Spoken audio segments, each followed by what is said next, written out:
Many people question why Adolf Hitler put Jewish civilians into camps and ghettos during World War II. People often assign false reasons for why Jews were interned in these camps. For example, Dr. Christian Northrup, a highly intelligent and ethical medical doctor, says that Hitler interned Jews because he claimed they were infecting other people with typhus. Jewish Holocaust historian Yehuda Bauer writes, "Part of the Nazi propaganda effort was to persuade non-Jews that the ghettos were necessary to protect them from the Jews. Jews were said to be carriers of epidemic illnesses, while non-Jews were immune to them. In reality, Jews were interned in camps and ghettos during World War II because Jews were generally hostile toward Germany, and many Jewish partisans were actively killing German troops. In addition to ghetto fighters, Jewish civilians fled to the forests and enlisted in partisan units, carrying out sabotage and intelligence missions. The authorities of the Third Reich reasoned that Jews had to be interned to protect against these sabotage and intelligence operations. Jewish historian Dr. Judy Battalion, in her book The Light of Days, states that Jewish women who resisted the Third Reich were far more numerous than she had ever imagined. She writes, "At first I imagined that the several dozen resistance operatives mentioned in Freuen comprised the total amount. But as soon as I touched on the topic, extraordinary tales of female fighters crawled out from every corner, archives, catalogs, strangers who emailed me their family stories. I found dozens of women's memoirs published by small presses and hundreds of testimonies in Polish, Russian, Hebrew, Yiddish, German, French, Dutch, Danish, Greek, Italian, and English from the 1940s to today. Many Jewish women used stealth and disguises to murder Germans. For example, 24-year-old Nyuta Teitelbaum from the communist group Spartacus wore her flaxen hair in braids, appearing like a young 16-year-old, an innocent disguise that hid her role as an assassin. She walked into the office of a high-ranking Gestapo officer and shot him in cold blood at his desk. Teitelbaum pulled the trigger on yet another German officer while he was in bed in his own home. In another operation, she killed 2 Gestapo agents and wounded a third who was taken to a hospital. Disguising herself as a doctor, Teitelbaum entered the wounded Gestapo agent's room and murdered both him and his guard. In another instance, Teitelbaum dressed like a Polish farm girl with a kerchief in her blonde hair. She walked into a German command post, smiled, and then shot an SS soldier with her pistol.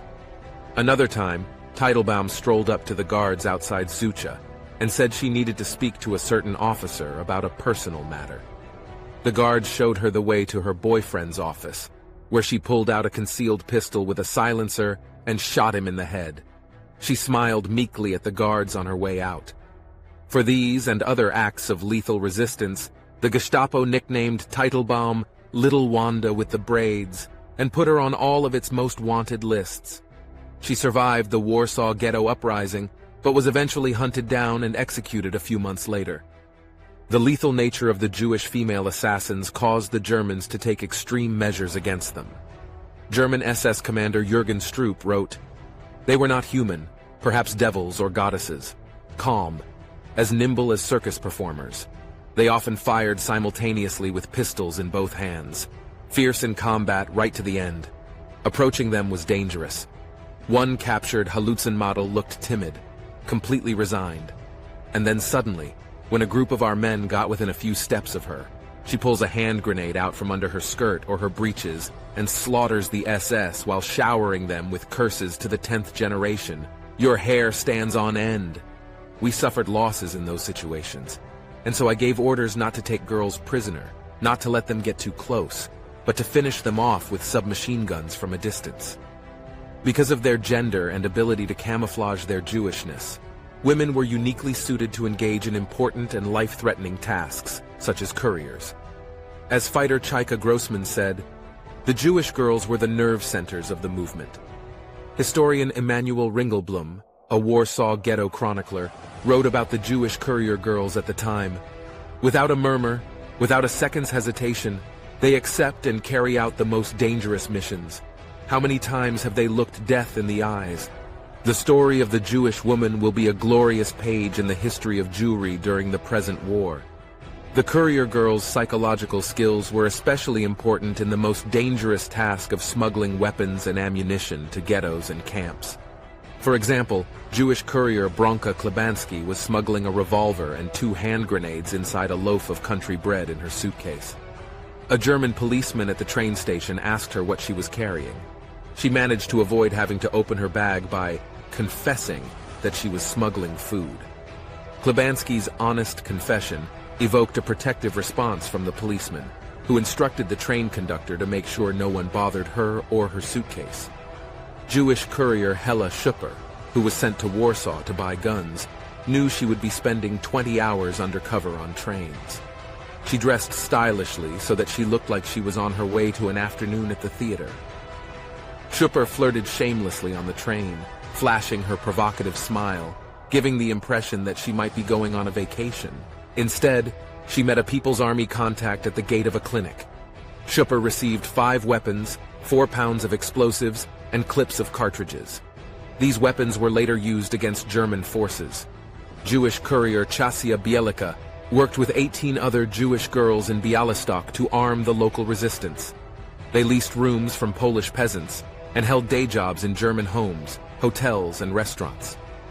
While working as a maid for an SS man who had an armoire filled with handguns, Bielika periodically grabbed a few bullets and dropped them into her coat pocket.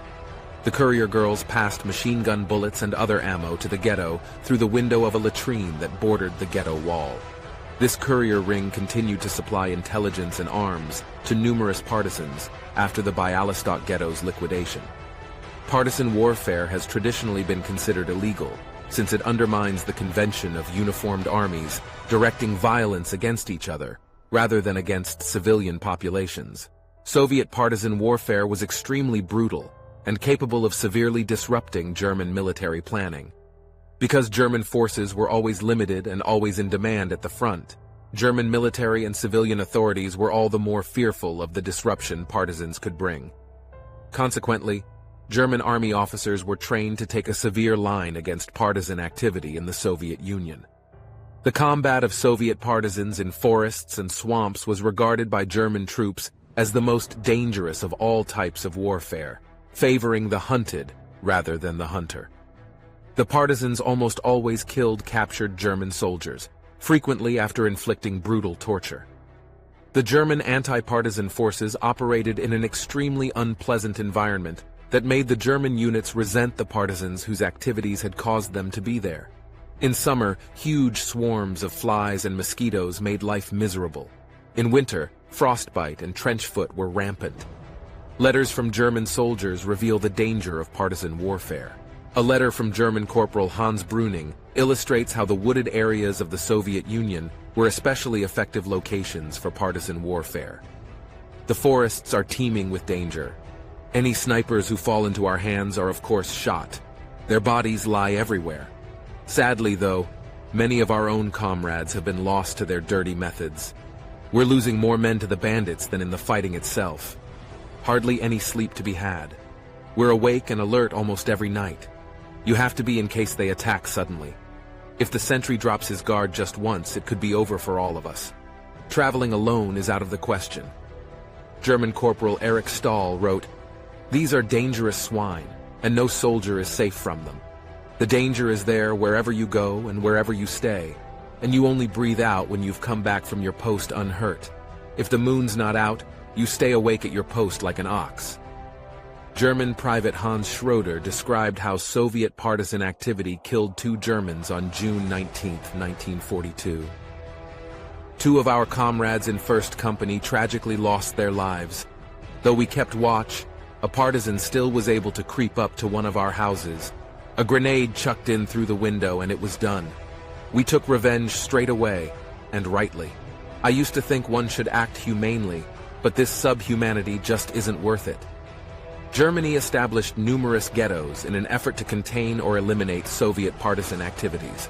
In Belarusia alone, hundreds of thousands of Jews were imprisoned in more than 100 ghettos and camps. The largest ghetto was in Minsk, 100,000 people. Other ghettos were in Brest, 34,000 people, Bobruisk, 20,000 people, Vitebsk, 20,000 people, Borisov, 10,000 people, Slonim, 24,000 people, Novogrodek, 6,500 people, and so on. Specifically, Jewish partisan units were usually frowned upon. The Soviet command preferred to mix nationalities in so-called territorial units. However, a few entirely Jewish units nevertheless survived. These include those of the brothers Tuvia, Zusia, and Asail Belsky in the Naliboki forests, the unit of Misha Gildenman near Korczek in western Belorussia, Dr. Yehezkel Atlas's unit in the same general area, and the large unit commanded by Abba Kovner in the Rudniki forests in Lithuania. Soviet partisan warfare against Germany became increasingly barbaric and murderous. In February 1943, 596 German prisoners were killed, and many of them mutilated by Soviet partisans at Grishino. A German judge who interrogated witnesses and survivors of this atrocity remembers, "You have no idea how much trouble the commanders and company chiefs had to restrain the German soldiers from killing every Russian prisoner of war of the Popov army. The troop was very bitter and angry. You cannot imagine the vehemence of the soldiers after they had seen what had happened." German anti-partisan activity resulted in a horrific loss of civilian and partisan lives, as well as the destruction of many Russian villages. However, the Soviet partisans' sabotage operations effectively tied up increasing numbers of German troops and prevented the Germans from ever feeling secure on Russian soil. By the time the bulk of Russian territory had been liberated in early 1944, a large and effective Soviet guerrilla movement had emerged. Stalin's support had allowed the Soviet partisans to survive the German anti-partisan reprisals and grow into an effective fighting force that helped the Soviet Union win the war. Jews actively participated in the anti-German underground movement in France.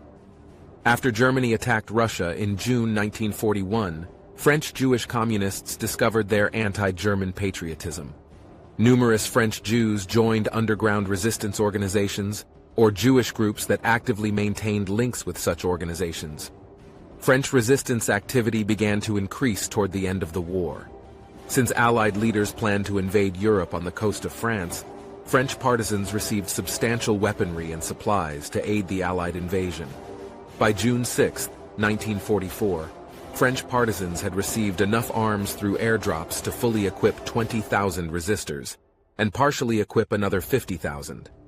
Large stocks of guns, ammunition, and explosives were in the hands of the partisans for a do-or-die effort to assist the Allied invasion. Italian partisan activity also assumed impressive proportions in the northern part of Italy after Mussolini's collapse in 1943. However, this Italian partisan activity, which included many Jews, developed at a time and place where the Germans were well positioned to contest its growth. In March 1944, for example, a partisan attack on a German column marching through Rome caused many German casualties. The Germans shot 335 hostages in a nearby abandoned quarry, the so-called Fosse Ardeatine, in a massacre that still provokes heated debates today. Germans were confronted by armed resistance groups in at least 24 ghettos in western and central Poland: Warsaw, Krakow, Czestochowa, Wolodawa, Sosnowiec, Tomaszow Lubelski, Kielce, Iwaniska, Chmielnik, Sandomierz, Józefów, Opatow, Kalwaria, Ozielosika, Markusow, Rzeszów, Miedzierzec Podlaski, Opoksno, Tarnow, Pilika, Radom, Radzin, Sokolo Podlaski, and Zelichow. In northeastern Poland, there were 63 armed underground groups in 110 ghettos or other Jewish concentrations. The existence of some form of organization is also indicated by armed actions in another 30 ghettos. In August 1944, an estimated 2,500 Jewish fighters participated in a national uprising in Slovakia. After the defeat of this uprising, some 2,000 Jewish fighters joined 15,000 partisans in the Tatra Mountains. Jews participated in underground activities in Bulgaria, in the Greek partisan movement, and about 6,000 Jews also fought with the Tito partisans in Yugoslavia. German anti-partisan reprisals were usually effective in reducing partisan activity in Western Europe during the war. German reprisals against partisan activity frequently prevented opposition from surfacing over much of occupied Europe, and broke up opposition when it became visible. There were few places in Western Europe where the Germans were overwhelmed by partisan activities for very long. Only in the Soviet Union did German anti-partisan reprisals fail. Judy Battalion writes concerning the extensive involvement of Jewish women in resistance efforts against Germany during World War II. Despite years of Jewish education, I'd never read accounts like these, astonishing in their details of the quotidian and extraordinary work of women's combat. I had no idea how many Jewish women were involved in the resistance effort, nor to what degree. Why, I kept asking myself, had I never heard these stories? Why had I not heard about the hundreds, even thousands of Jewish women who were involved in every aspect of this rebellion, often at its helm? It is this author's opinion that Judy Battalion had never heard of the extensive involvement of Jewish women in resistance efforts against Germany, because such involvement has intentionally been kept quiet. If the extensive murderous female participation in these resistance organizations were widely known, then people would get closer to understanding one reason why Hitler interned Jews in camps and ghettos. Jews were not interned because Hitler hated Jews. Rather, Jews were interned in camps and ghettos to a large degree because the German authorities considered Jewish civilians, both male and female, a serious threat to German military operations during World War II.